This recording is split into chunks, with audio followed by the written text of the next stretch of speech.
I mean, we'll start recording. We might keep it short. I guess the best place to start is if you can just give an intro into Mission Inbox, why you started it, when you started it, and kind of what your goals are with that company. For sure. So Mission Books has started the actual company on 2024, January of 2024. And the reason why we created it is because my co-founder and I have been working at a deliverability consulting firm in New York called Senders.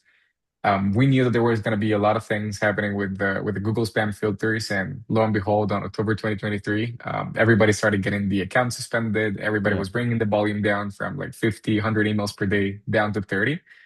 And again, we had been in the deliverability space for the past like 7 years. We had an agency which we ended up selling to one of our Canadian clients before we closed it.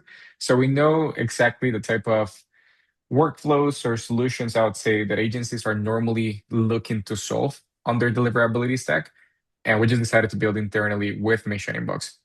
Besides that, the reason why we became like our own SMTP instead of like Google or Outlook or any of these resellers, which again is a great business, it's a cash grab, um, but you're always playing on somebody else's playing field, if that makes sense. Like if Google all of a Hmm. sudden decides to close those accounts, they can do so, even if you're acquiring them through a third party.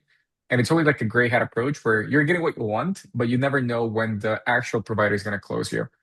And we've seen that, like for example, back in I would say early November of 2025, when the educational panels or legacy accounts got shut down. So Mission Inbox, again, we've seen a lot of SMTPs come and gone. Some have burned, some others just closed the business. But we're still standing because we're really trying to invest as much as possible into our infrastructure and delivering pretty much what we promised, right? Which is superior deliverability with SMTP. And we have a ton of use cases of people getting even more reply rate and more longevity with their Mission Inbox mailboxes than they do with a normal Google and Outlook account. Yeah. So that is like in a big nutshell what Mission Inbox is, why we created it. It was just we've been in the market. We didn't like the solutions that were in the market, and it's proven to be the good bet that we took back in the early 2024. Okay, cool. And then I guess for anybody watching this now that isn't really clear, and includes myself, who isn't really clear on a lot of the deliverability terminology, would you be able to kind of define the terms that most people throw around and how, like, what is the actual difference between an SMTP inbox and, for example, a Google or Microsoft inbox? For sure. And not necessarily just how they compare in terms of sending and deliverability, but just literally speaking, what is the difference? For sure.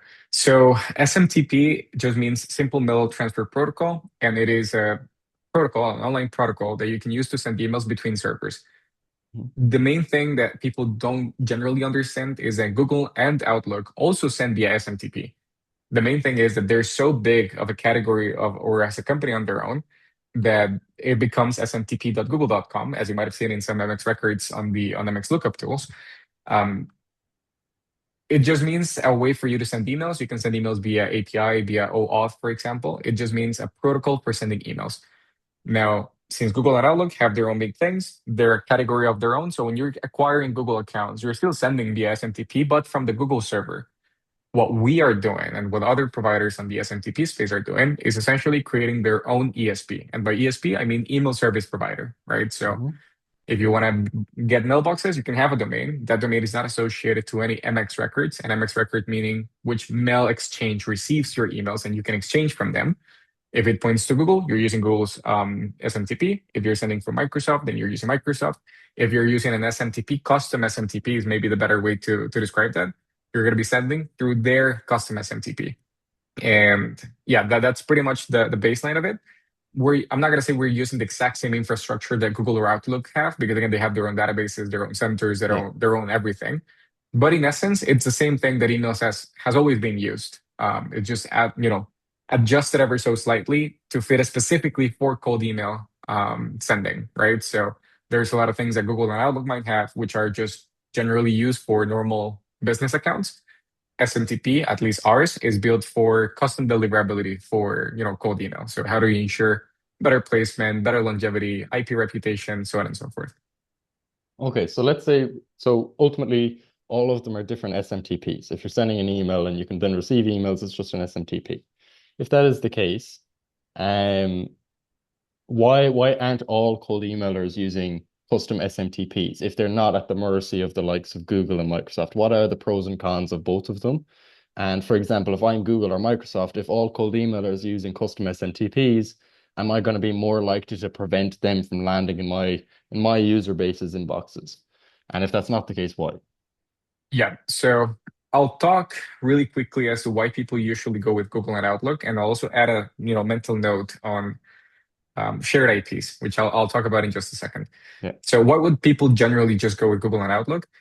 It's just the easiest solution, right? And if you come from a business background, and maybe you're starting your agency at any other company that you worked on in the past, you most likely had either a Google account or a Microsoft account.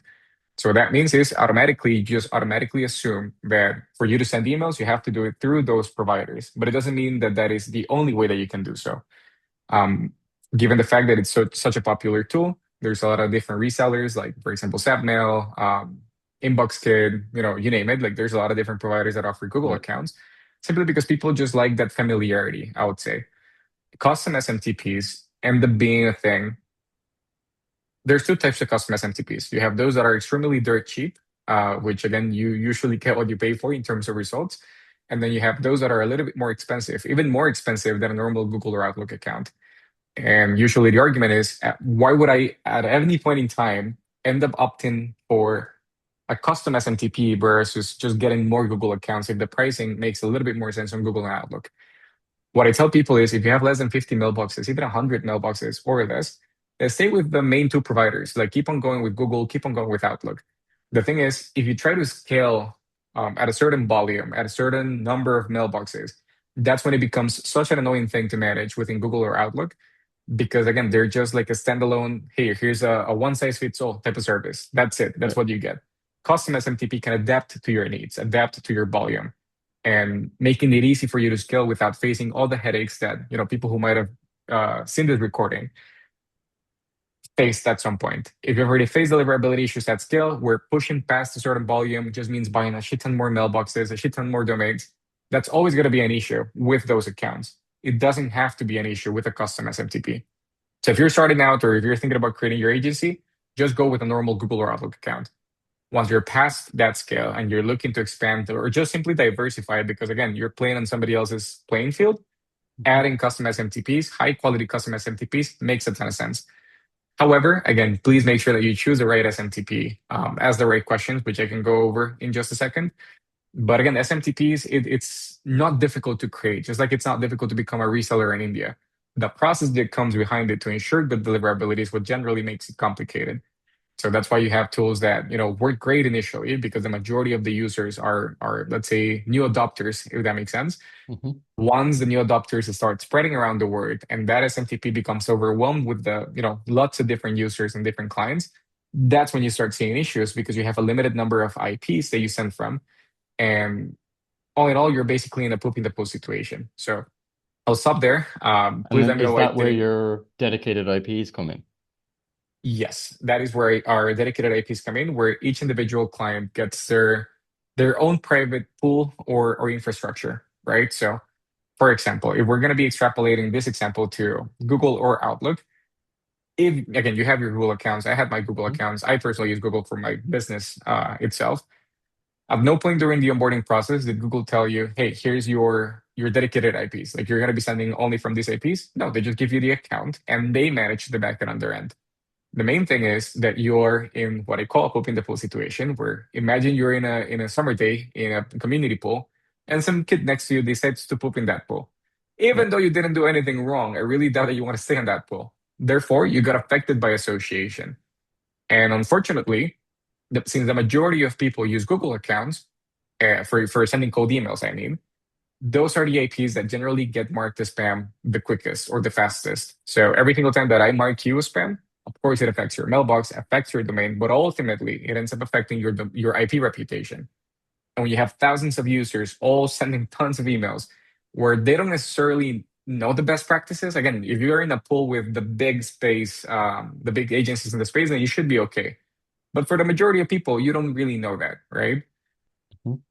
Dedicated IPs essentially become your private jacuzzi, if that makes sense. Like you decide what emails you send out from it. At no point in time is deliverability affected because of somebody else's actions. if there's a decrease in reputation, in deliverability, in reply rate, you know for a fact that it's because of something that you're doing. And I would very much rather have the responsibility for fixing them than saying, oh yeah, it is just an infrastructure thing. So sorry, you need to go buy new domains. Like that makes no Okay. sense at a scale when we're thinking about long term. So yeah, that is why Mission Inbox is done that way. And the reason why we give clients multiple dedicated IPs from the get-go is because if at some point, if you have one single IP and that IP gets blacklisted, you're basically toast. Yeah, like you're cooked. With that information, we decided, you know what, let's actually give two, three different IPs to each individual customer, even if they don't need the volume for it. Like each IP can send up to 1.5 million emails per day. Very few clients are close to that volume. If at some point something gets blacklisted, we automatically remove that from the sending pool, and you keep on sending from the next healthiest IP that you have in your account. So Yeah. it's a very like stable infrastructure, stable reply rate, and you can use us for pretty much anything. So Google accounts, Microsoft accounts, I mean recipients, right? So even Mhm. Proofpoint and Barracuda and Spam Assassin, funny enough, we deliver good to them. And we have lots of data to show and back it up. So So then, is that to say that in Google and Microsoft's eyes, and do we know this is the next question, when they receive an email from a user of Mission Inbox, for example, they can probably tell that it is a unique SMTP that the email is being sent from. And then they can probably, I'm not sure if they can, but I'd imagine that they can probably track it all the way back to the IP. Can they also track it back to Mission Inbox? If not, then that probably means that all of the activity just goes back to that IP, which means, in theory, even if you do a terrible job with one IP, it's just going to be that that's affected, and then you can just use the next IP and you've got a little bit more of a buffer. Is that the case, or is it a little bit more nuanced? yes. So can Google at any point in time understand or find out, you know, am I sending too much traffic from one IP or am I sending too many emails from one IP? The answer is yes. And it almost looks like a fear mongering, and I know it's not the intention, but just in case, like if Google decided to ban everybody sending from SmartLead or anyone sending from Instantly, based on the email headers that change when you're sending from SmartLead, they could know that. Like, and I'm pretty sure they already know that, right? So they not only can end up banning like a specific SMTP, which is what happened with Meldoza back in the day, for example, like all their domains got blacklisted at once because it traced back to them. In our case, we have more than 500 IPs, different providers. We registered them ourselves, etc. And at the same time, we're doing a ton of warm up from each and every individual one of these IPs. So what that means is that before we assign an IP to your account, that IP has already been in the market for 2 to 3 months minimum, warm it up at a large volume. Because if you compare like one of our IPs, which sends, I don't know, let's say 500,000 emails on a month, on a daily basis, compared to a Google account that might send billions of emails per day, it's a very small percentage, but it's still good enough to have built the trust with Microsoft, Google, Mhm. Barracuda, Spam Assassin, all the different providers. So can they trace it back? Yes. Generally, and there's three different types of blacklists, by the way. There's a one that is very, very common called UC Protecto. You might have seen it at some point. Every blacklist has three different tiers. Tier one, or actually not three, the tiers themselves. I don't remember the order itself, but it's either if you have an IP, that IP can get blacklisted, specifically that IP. After that, you can have the range of IPs. And I can maybe share screen and show you guys like what that means in just a second. And lastly, it means the name in which the ASN, which is the name that is registered upon, all gets blacklisted. This happens every single day to SendGrid, for example. SendGrid, Postmark, Amazon SES, Mailgun, anything that So you would the normally think about. ASN is the level above the IP itself. That would be you guys in your case, would it be? Correct, correct. If I Okay. were to look up, like, if I take a look into any original email on my side and I grab that IP and I mark it as a whois lookup, the ASN is going to point to Google because Google is the one who owns that IP. So Google at some point can get blacklisted, for example. That is something that can happen. In Of course, theory. that's never going to happen based on the volume they're sending and the Yeah. reputation that they have built. But that is in essence how it goes. You have the first IP. IP itself is blacklisted. So if you have another IP, that's fine. Otherwise, the range of IPs can get blacklisted. And that means that all the IPs within those specific ranges, which is usually 256 times 256 ton of IPs, those can get blacklisted. And then finally, it is the ASN who gets blacklisted. So it's like the highest, I think it's level three, where nothing that you send out is not going to be on that specific blacklist. We take So it care is of still possible proactively for them changing to them. attribute a ton of spam, for example, back to mission inbox, but it's just highly unlikely because of Exactly, how you set exactly. it up, especially compared to the other solutions out there that probably haven't put in as much work as you guys have, ensuring that the infrastructure has that many dedicated IPs and that the switching and everything happens. Okay, so that makes sense. Now, in terms of, so you said, I just want to go back to this. You said for an agency starting out and they're only starting out, you'd recommend sticking with Google or Microsoft. Now, is that just because it's more cost effective, or is it because that it is simply like, does it actually perform better in terms of sending? Because in my head, if they are truly equal and Google doesn't have any kind of a bias towards another provider or like Microsoft or Google over a custom SMTP, provided there's nothing to show that they're doing a bad job, well, then why would it perform any worse? Yep. So initially to start off, there's more guides on what the best practices are for Google accounts, Microsoft accounts, because that's what Hmm. the majority of people use. So you have, if you're starting out, you want to have as much information as possible from as many unbiased sources as possible. So that would be what a Google and Outlook account would give you, because from the start of times on outbound sending, that has been the playbook. Why not start off with SMTP? Think of SMTP as kind of like a Lego, which you can end up building to fit your needs, but you have to give it some attention and time. If you want like a plug and play type of solution, go get your accounts, in Google accounts, because you already know that what the process is, what you're expected to get in return, all those things you already know for a fact. With custom SMTP, it gives you more flexibility, but you have to be a little bit more engaged with what you're doing, right? So it's more of a, if you're starting out, you're most likely just concerned about getting more Excel goals, more clients, getting them set up, all that stuff. Once you're crossing a threshold where the baseline, which is good enough if you're starting out, ends up breaking, that is when you should look into SMTP, because at that point you need to dedicate to deliverability. Whether it's with SMTP or not, you need to dedicate more to deliverability. It just so happens that at least our SMTP allows you to play with all these different variables or filters or volumes, so you can maximize your sending without going into the spam folder in a more customizable range that Google itself would not give you.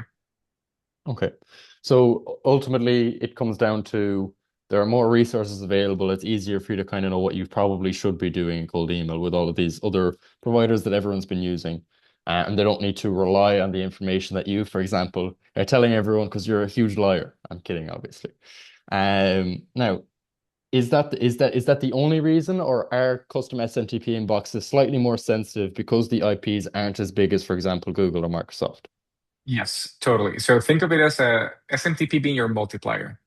Hmm. If you do not know what you're doing, and you might be starting off and you don't know how to write good copy, or maybe you have not cleaned your list as you should, like all the things that you and I both know that you should be doing, people that are starting out might not have that data, and it's not their fault because they don't know what they don't know. SMTP tends to be more sensitive to the bad actions overall, right? So a Google account is kind of like a good Swiss Army knife. Like it just does everything you need it to, but it's not going to be able to chop a tree, if that makes Hmm. sense, right? Like if you needed to chop a tree, you need something different. So generally speaking, it's easier to get away with more bad practices on a Google account or Microsoft accounts because you're leeching off their reputation. However, if you're doing a very good job at your copy, a very good job at your targeting, and you have like solid reply rates, Mission Inbox is going to be a multiplier on the good actions which you're taking, Yeah. right? So a lot of people who come to Mission Inbox for the first time, I usually tell them, hey, don't like don't, because I don't like your sending. I don't like what you're going to be sending. This is more for like, let's say, I'm not gonna say enterprise, but larger volume users which already know what they're doing. And Mission Inbox is going to be a multiplier upon their current existing stack. It's not going to allow you, like if you send bad copy, I'm not making you go into the inbox folder. Your offering, your list is going to be more important. People usually only learn about those things once they're sending from a Google and Outlook account for a long time. So Yeah. it's Okay. because they're more sensitive as well. You're completely right in that sense. Okay, so that's interesting. Ultimately, with these other big, huge IPs or these big other SMTPs that are much more reputable, um, the time it takes for them to recognize or for your bad actions to kind of be recognized is slightly longer than if we were to use a custom SMT. But it also works the other way. Even if you do a fantastic job, because that IP is shared with a bunch of other people, or because that's used by a bunch of other people, those good actions still aren't recognized as much as they would be if it was your own IP and it's smaller. Because they can recognize, Exactly. okay, this smaller person is doing like compared to their overall sending, the majority is doing significantly better. But it also means that if you're doing a very bad job, most of your emails are doing a very bad job. Um, Correct. okay, so would it be safe to say then that for a company, let's say even if you were starting out, because it's obvious that if you're a bigger agency now, based on everything we've spoken about, it makes more sense to go with a custom SMTP infrastructure, even just in terms of scalability.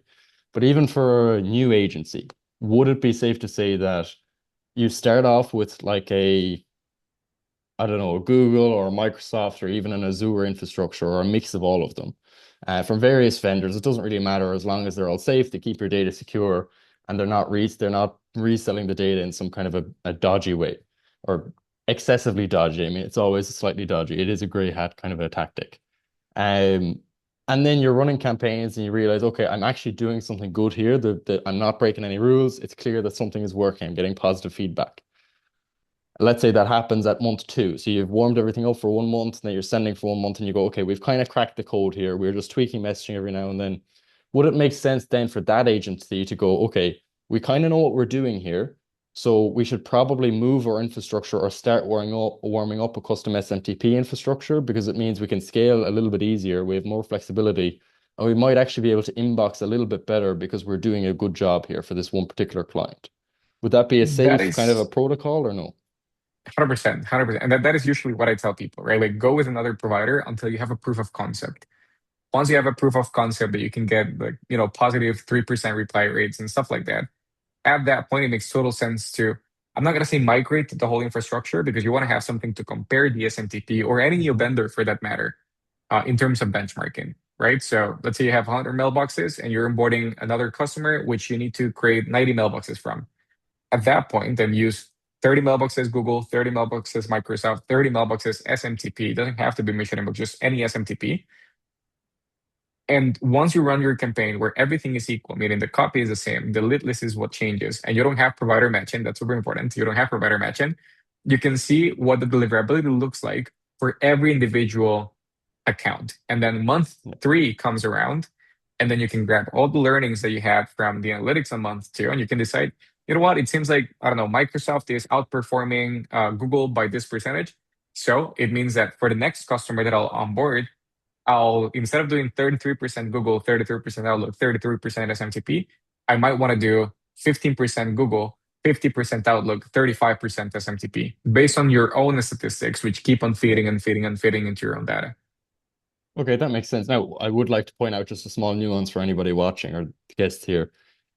When you're looking at deliverability, the reality is we can't actually look at all of those emails sent and say this one is delivering better. That data isn't available. Really, all we can do is infer which one is doing better based on the same copy or a similar copy. At least syntax and just for variance is going to kind of change that a little bit. Generally speaking, though, you're looking for the kind of outlier. Which one is generally getting more positive replies or more replies in general, or fewer. I mean, it's not really bounces, but I mean, you could look at that as well. And then just doing placement tests pre-send, that's as much as you can do. You kind of look at it holistically and see, generally speaking, where are the differences and is it safe to assume that this one is performing better? And can we assume that it is deliverability if everything else is moderately constant or close to constant? Um, I just wanted to kind of point that out because you hear it all the time. People say, okay, everyone says check deliverability, but how do you actually check it? And the answer is Yeah, you can't. You can just kind of you need to understand how it works, and then you need to kind of understand what the like understand your recipient, and then try and infer. It's not a guessing game, but it's a good guessing game. exactly. Like Yeah, educated guesses. yeah, educated guesses exactly. Okay. Um, Now outside of custom SMTPs, because anybody watching this, Mission Inbox is a platform where you can buy custom SMTP inboxes and you've got the dedicated IPs and everything we've been discussing. And it's a fantastic platform. I would recommend them myself. But let's talk about just general best practices across any vendor or across any SMTP for anybody that isn't using your infrastructure, not necessarily because they don't want to, but they might already have invested heavily in another infrastructure. And as you said, it doesn't always make sense to use the SMTPs or the custom ones. So what would you normally recommend? Should we, I guess the best way to start is how do you choose the right vendors if we're going with resellers? And what are the signs that a vendor is to be avoided?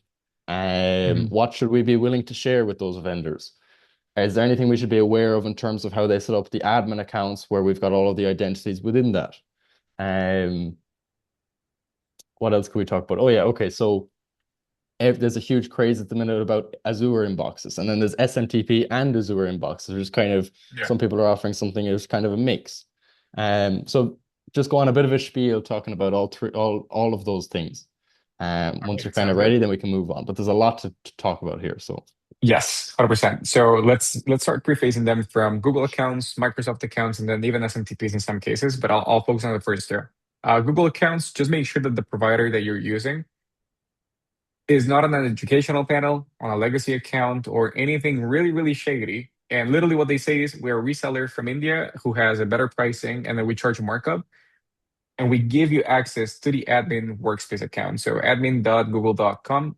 If you don't have access to that, you're most likely pulled in a another Google admin in a workspace shared account, admin clearly. account. Exactly, a shared admin account with tons of other users who are also sharing the same thing, where the actions, going back into the same poop in the pool situation, where the actions of a single individual can end up making Google ban that account, where unfortunately you're also a part of.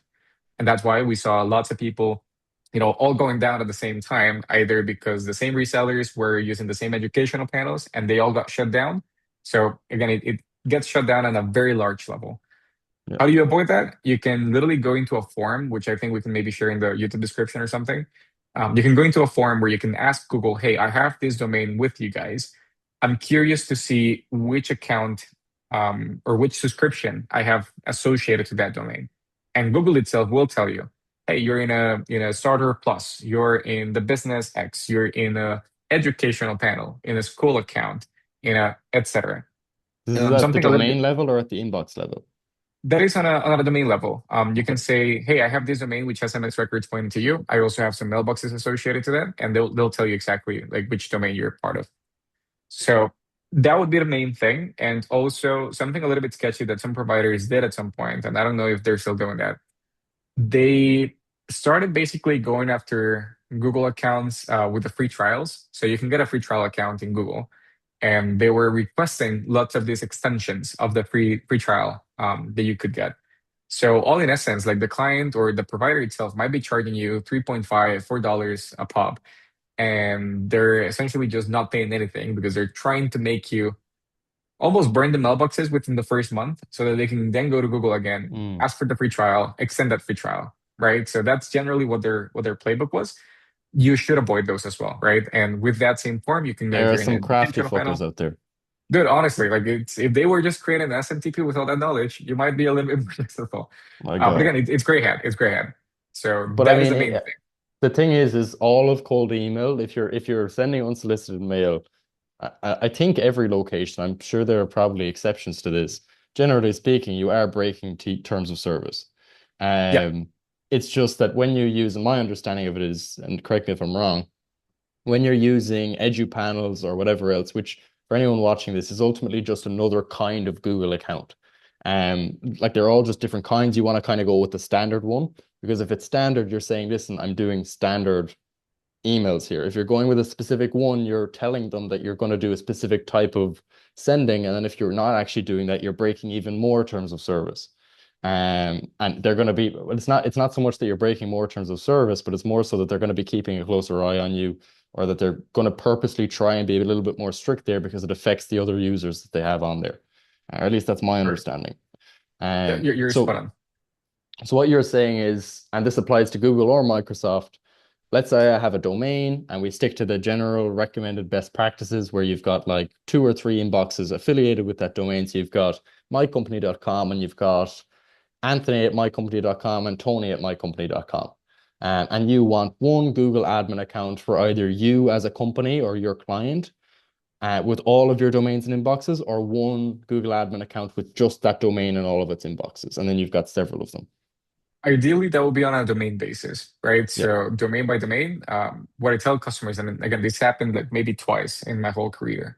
They started adding their I'm prospecting just I'm domains, just so the going to turn on my lookalikes. light. So 1 second. Go for it, go for it.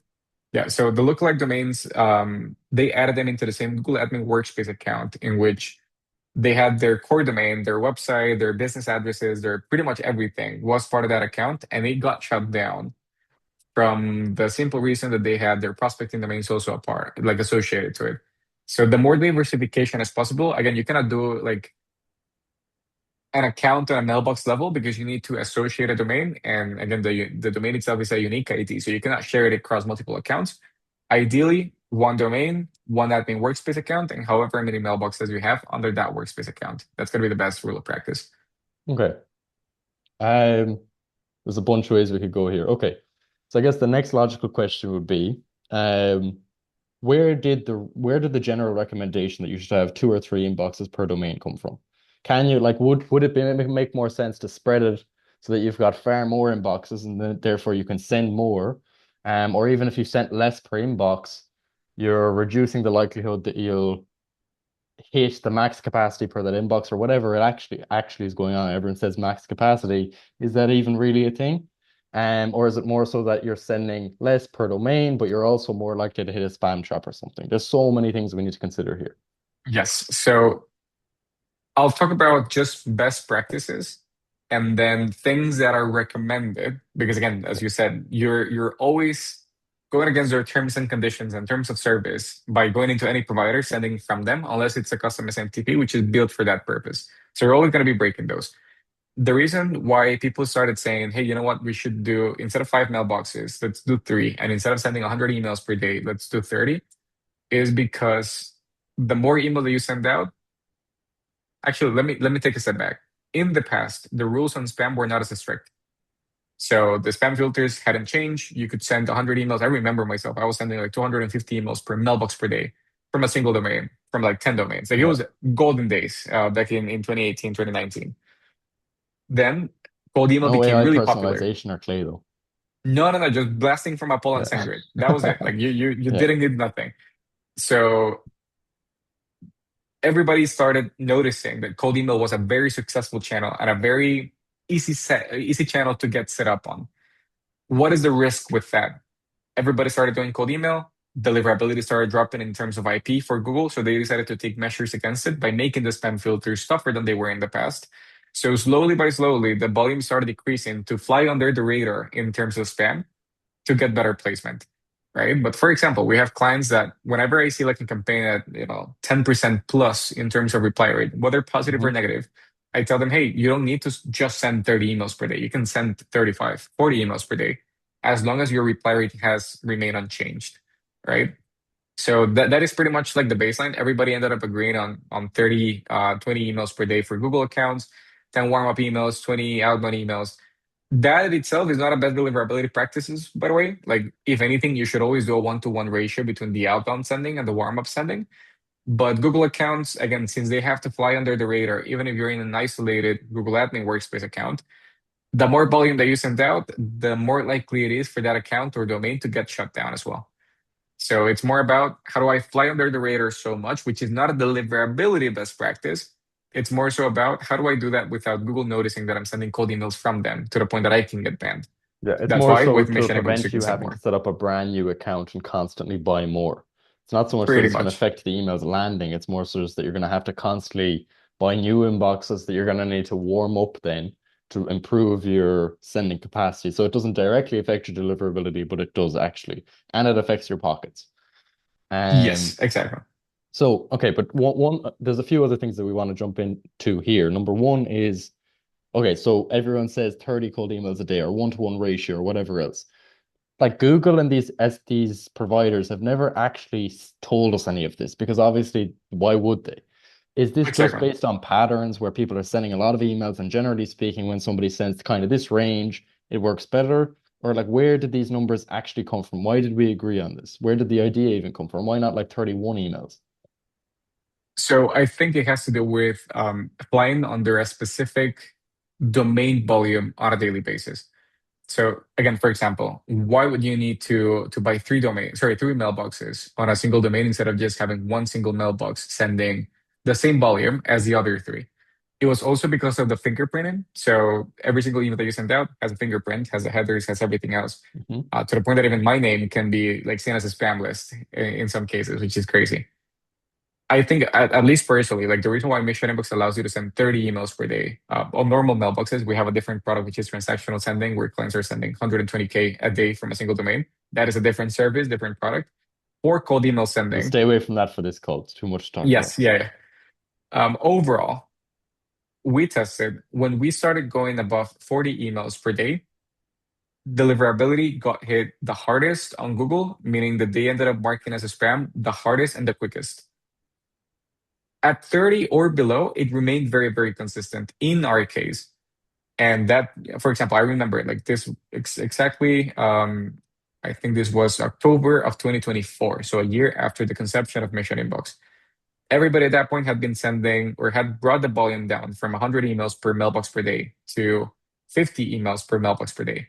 We had tested 50 emails per mailbox per day. We had also tested 30 emails per mailbox per day. And even from that point, we identified 30 seems to be our sweet spot where we're sending a total of 60 emails a day per mailbox, 30 warm up, 30 outbound. And then the number of mailboxes total could really depend. Like, for example, I usually tell clients you don't have to do just two mailboxes per domain, go up to three with Mission Inbox. Google accounts and everything else usually like to squeeze more money out of you, which is fine. Like that they're in business, so that's totally understandable. It doesn't mean that it's a best practice to buy five mailbox accounts or the usual, tip that they give you, which is keep your sending volume at 10 emails per Google account per day. Well, of course, like if you send less emails, you're less likely to go into the spam folder. But it just means that you have to buy more mailboxes, more domains to get to the same volume. Where deliverability wise, you're not really getting a big benefit from it.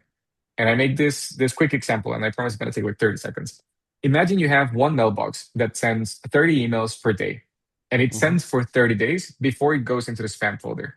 That means that the total volume for that mailbox, going into the inbox and getting responses was of 900 emails before it started going into the spam folder for a full month. Now, let's consider another mailbox where you're sending 10 emails per mailbox per day, and that mailbox lasts you 3 months total before it goes into the spam folder. If you take a look into the outbound volume that you ended up sending from both of them, it's still going to be the same 900 emails. It Yeah. just means, or it looks like you didn't degrade it as much, but at the end of the day, it's still exactly the same amount of volume and emails that you're sending. There are some benefits to sending less and keeping the emails healthier for a lot longer. Like domain age, we've already known that that increases reputation. But I also try to put myself in my clients' shoes where just do what's more practical for you, right? Like, and understand that if you bump up that volume, your mailboxes are gonna last less. But that's about it. Again, in our case, we ended up at 30 because we tested it extensively across, I would say, 2 to 3 million emails from multiple clients. Hey, you send 40. Hey, you send 20. Hey, you send 30. We saw that the base or the sweet spot in our case was 30 emails. If you ask people on Okay, Google, cool. they're going to say 20 is the sweet spot, right? So I can speak for my infra and I can also speak for what the Google infra providers ended up deciding What about based on Microsoft then? Microsoft. It really depends, right? So if Do you're you in the have that same, data? yes. So with Microsoft, generally speaking, Microsoft, at least back for the majority of 2025, when they increased the BCL compliant level, so the bulk compliant level, they made the spam filter tougher. You couldn't go into the inbox folder, not because of the warm-up volume that you were sending, but more about the domain age and the IP reputation that you were sending from. So with Microsoft, it was very annoying. I'll talk about today, which is more important for people in 2026, not like a history lesson. Microsoft do cut the volume in half. So if you're going to be sending or doing ESP matching, ESP matching makes a total sense if And you just to have be way clear for more anyone mailboxes. watching, what that means is if you're sent, like for the beginners kind of watching this, what that means is if you have a Microsoft inbox and your recipient has a Microsoft inbox, it's going to send from your Microsoft to the Microsoft. Because there's this, and I'm not sure if it's a theory or if it's proven, or if it's just based on data and patterns. But generally speaking, most people just recommend that, or not most people, but the theory is that if you send from, for example, Google to Microsoft, they're going to be a little bit more kind of careful about letting those emails in whereas if it's Microsoft to Microsoft, they're going to be like, oh, it's one of our own. They're probably not doing something bad. Um, just to kind of, sorry to interrupt Yeah, you there. no, no, totally. And I appreciate that. So two things to note here. Provider matching specifically, I'm personally not a big fan of. Not like because of anything related to deliverability. I just mean, if you're buying mailboxes, why would a mailbox be limited or restricted to only sending to one specific type of recipient, right? So you Also harder generally, to if you have analyze results. Exactly, exactly. It's like you just want to get a big sense of if I It's use really Google accounts for impactful. anything, I'll just send to anything. If I use a Microsoft account only for Microsoft, I'm always going to get different statistics and data because Microsoft just tends to be more complicated. And it doesn't mean that that infrastructure is less of a higher quality than a Google account. Because if you were to put Google accounts against Microsoft, they're going to have even shittier results, right? So Yeah. that's why I prefer like a mailbox that allows me to contact everything. But that is not the point. With ESP matching, understand that if you're distributing, let's say you have the same 30 emails per day, and just a hypothetical, 30 emails a day, and I'm sending 50% to Google, 15% to 50% to Microsoft.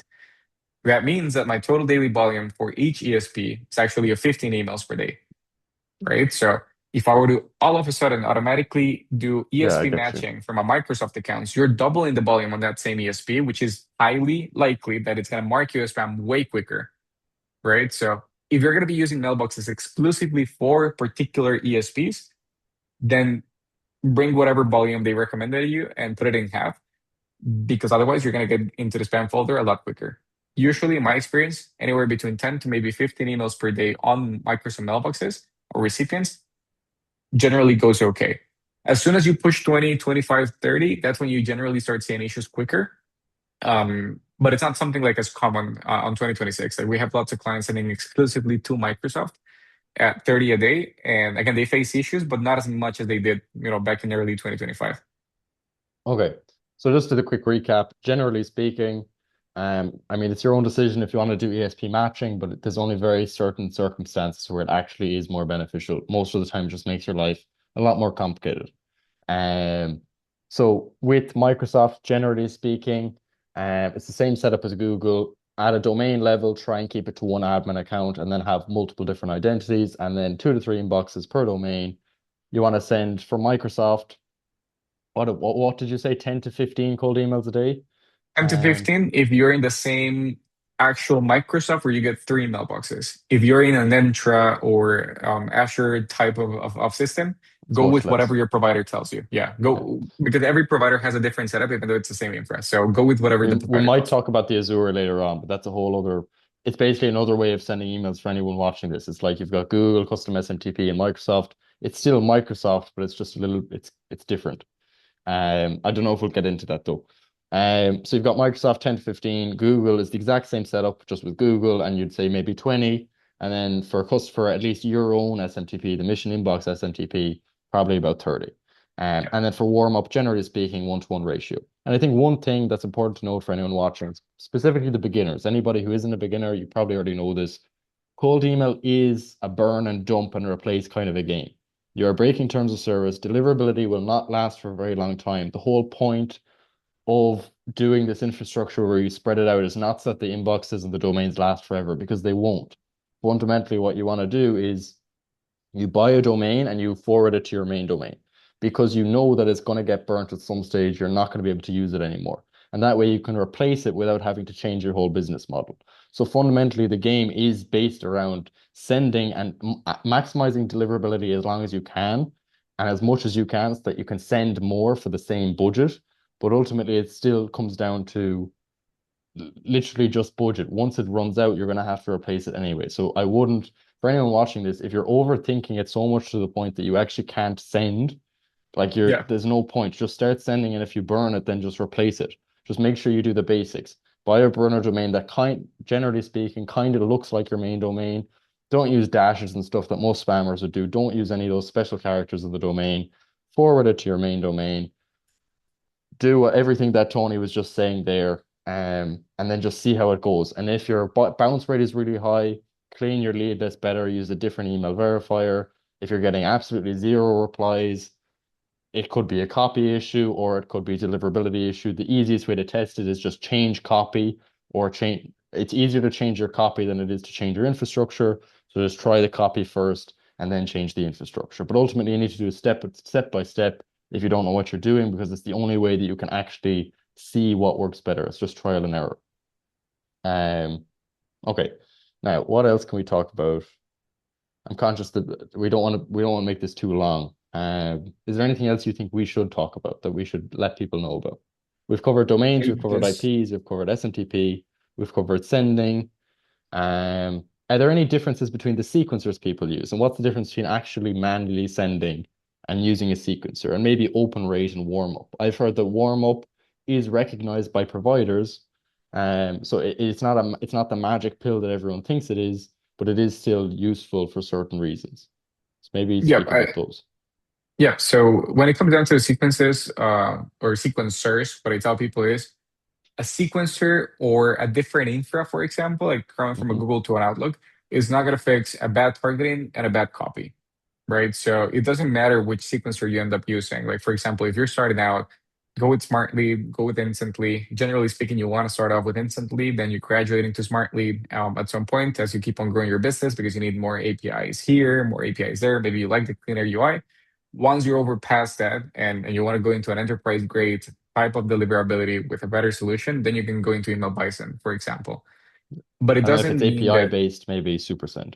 exactly. If it's API based, SuperSend would be the best shot here. But it really depends. Just start sending. I think just as a tactical step for people is go start sending, clean your lists, follow best practices in general, make your copy conversational. I don't want to maybe leave people off with like the golden nugget in terms of deliverability, what we have seen today since Gemini dropped on the 8th of January in the spam filter. So Google deliverability has been a little bit tougher during this month, but there's a reason for that. So I wanted to address that point. Overall, the sequencer that you're using doesn't really make that much of a difference, if I'm honest with you, Especially at a unless low they have a volume. exactly. If you're just starting out, like any sequencer will give you exactly the same result, maybe with a point 0.1, point 0.2 difference and delta, which you cannot really attribute a significant statistical difference to suggest that one is better than the other. So just start sending, and as you were saying, don't overcomplicate things. Mailboxes will burn. If they burn, don't overcomplicate it on how to recover it. Buy a new one, replace it, keep on sending again after the warm-up period has happened. When it comes down to the volume itself on the sorry on warm up being recognizable by some recipients, there is a reason why, for example, email bison, I would say like the best sequencer in my opinion for deliverability specific actions. Hmm. They have a very walled garden of which providers they let in. They meet with every individual user, so they know for a fact that you're not bringing your shady account from this place and this other place into the mix to contaminate or pollute the actual good reputation and warm up infrastructure that they have. It's very similar to how Smartly now has, for example, the new tiers in terms of your warm up pool, right? So you Which is a have great idea, by the way, from them. it makes a ton of sense. It makes a ton of sense. You don't want to put the same people that are the same newbies, and with all due respect to everyone, because I was a newbie as well, the same newbies sending to the same warm up pool as those people that really, really know what they're doing at a large scale and have both deliverabilities go down because you just decided to do the same warm up process for every one of them. Yeah. So that is the main thing that I do give a lot of kudos to Biohave on that case by creating the premium warm up solution because depending on your diversity, on your reply rate, on your actions, they end up promoting you into even better stuff to get even better reputation and better everything. So again, warm up, just stick with the usual warm up settings that your provider recommends you. That's gonna be the best shot. If you're on Mission Inbox, talk to me. I'll give you my settings. But again, warm up itself, between doing warm up and not doing warm up, always be warming. That's gonna be the best baseline. Always be So why warming. is that? Where does that come from? What is it for? Yes. So we have to understand like warm up on a core basis. And essentially what it does is it creates a fake engagement between different accounts on different providers so that I can warm up before, aka build the reputation with my domain. So whenever I get to go outbound, meaning contacting my actual leads, the ESPs, Google, Microsoft, etc., have already identified my email because I've already have sent some emails in the past as a good user, active user, and a desirable user. If you just send from the get-go without any warm-up, or if you want to pause your warm-up at some point, understand that the nature of cold email, as you said, it's against the terms of service, and it's also the likely or the one that gets marked as spam the most, just in general. If that is the case, you're going to be accumulating spam complaints, accumulating spam reports. Your reputation will go down. And what warm-up does is it builds that reputation, but it also gets to recover that reputation. So, for example, if I were to send only 30 outbound emails per day, no Mhm. warm up at all, and I get, I don't know, two people marking me, or let's say three people marking me as spam, that means I have a 10% spam rate, if that makes sense. If all of a sudden I add 30 warm-up emails, so that means that my total sending volume is now 60, those three spam reports now become a 5%, which makes my spam rate look smaller than it did initially. And not only that, because every single time that somebody marks you as spam, deliverability goes down, the warm-up increases that reputation yet again. So it recovers emails that were going into the spam folder saying, I like the messages from Ron, so I'll move them back into the inbox folder. And it trains the algorithms to think and promote that type of behavior. So you should always be warming, and that is the reason for Now, it. what I've seen, I've heard people talk about, and I'd like your input on this, is that nowadays, and it kind of makes sense, nowadays, most of these big providers like Google and Microsoft, and I know we're only talking about two, there are loads of them out there, but these are kind of the most popular, Google and Microsoft. They kind of know what a warm-up email is, or at least what I've heard is that they can recognize the difference between a normal email and a warm-up email quite often.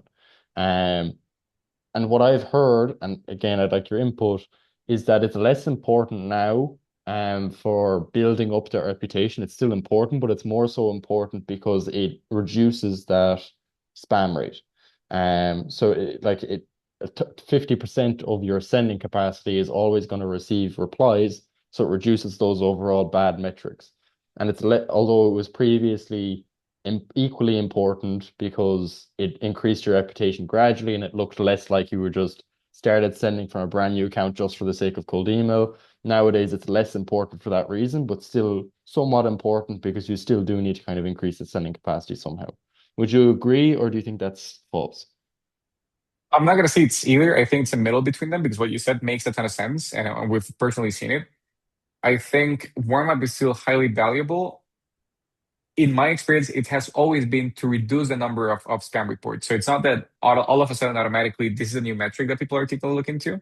Yeah. I think the spam filters have now given that more attention, but that's always been part of the scoring system, if you want to see it that way. It's always been part of the scoring system. So it's just a matter of now that specific component is now being seen as more relevant than it was in the past. However, building a reputation is still the most important thing. Like you need to build a reputation. Building a reputation and lower the number of spam reports that you have in terms of percentages. And whatever spam reports you do get, that they get offsetted because of the warm up that you're doing. So it recovers the reputation.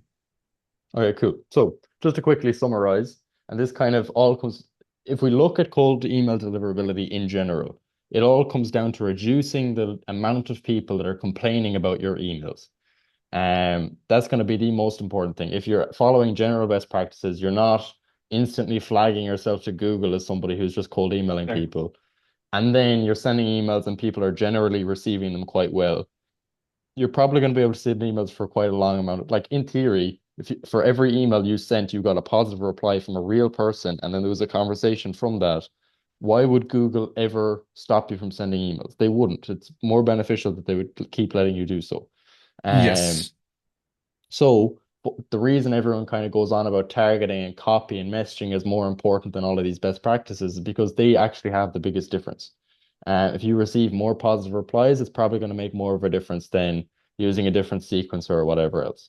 The reason people talk about deliverability is because there's only so much you can do for certain offers, and at a high enough volume, because again, it's a quality game, but it's also a quantity game, you still do want those little differences to be able to get more and more deals, especially for very high value accounts. So just a quick recap. Um, all an SMTP is just a service to be able to send emails from one place to the other. The only difference between a custom SMTP, Google and Microsoft and whatever else is that they're just different companies that offer it, and some of them are used by more people than others, and therefore they have a better reputation, in a nutshell. And Mission Inbox is essentially, you can think of them as an alternative to Google or Microsoft, but your terms of service don't go against cold email. So in theory, when you're sending, or not in theory, when you're sending unsolicited emails from Mission Inbox, technically you're not breaking your terms of service, although you might be breaking other providers' terms of service by sending them to them. Um, then if you are going to buy reseller accounts for the standard Google and Microsoft, you would do so because you have a little bit more time to kind of learn the game and make mistakes without a sudden drop in deliverability. You can kind of be a little bit more less careful without being immediately affected by it. For every domain, you want to have an admin account, ideally with all of the inbox identities. You want around 3 inboxes per domain, and so that the overall domain sending volume kind of matches what most people see is recommended. And also because if you have a ton of inboxes per domain, you're more likely to kind of jump into a big problem that then goes back to your domain. But you want more than one because that way you don't need to keep replacing your domains. Um, what else did I miss? One-to-one warm-up, That's certain sending volume. Sequencers don't really matter. Instantly is the easiest to use. Smartly, it's a little bit more difficult, but it's got a great API. Email Bison is the best API, and it's much better. Well, it's not, it's better in terms of deliverability, but it is more expensive if you're just starting out. And then if you're doing API-based sending, which we're not going to get into on this call, obviously, that's a great option too, but it is significantly more expensive. Only even look into that if you're sending a really high volume. And I think that's kind of everything in a nutshell.